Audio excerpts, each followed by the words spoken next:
we are going to see the description of tangent galvanometer. This is the tangent galvanometer. It is called as tangent galvanometer because it obeys tangent law. The working principle of tangent galvanometer is tangent law. Apart from that, it is called as galvanometer because it is used to measure current. Now let us see the different parts of the tangent galvanometer.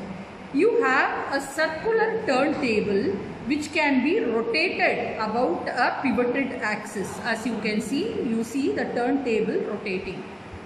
The turntable is fixed onto 3 leveling screws. These 3 leveling screws help to keep this table horizontal. The table is kept horizontal with the help of these 3 leveling screws. The leveling screws could be adjusted to ensure that the table is exactly horizontal. This is the circular coil. Here you have copper coil wound around this circular frame of different numbers. There are 2 turns. When the circuit is connected between these 2 terminals, there are 2 turns.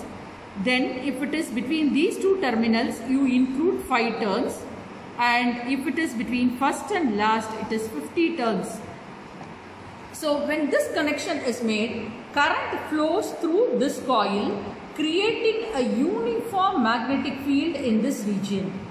The maximum uniformity is only at the center, so we ensure that the magnetic needle is kept at the center of the coil. So that is why you have a vertical projection over the turntable. You have a vertical projection on which you seat this compass box to ensure that the magnetic needle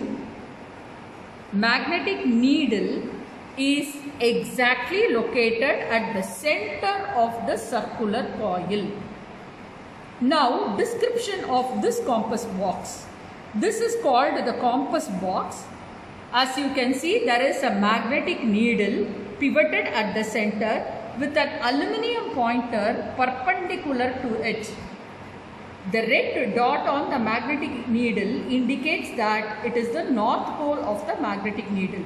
So it is pointing north and south direction. The aluminium pointer is exactly perpendicular to it, and you have a circular reading scale which is marked in degrees.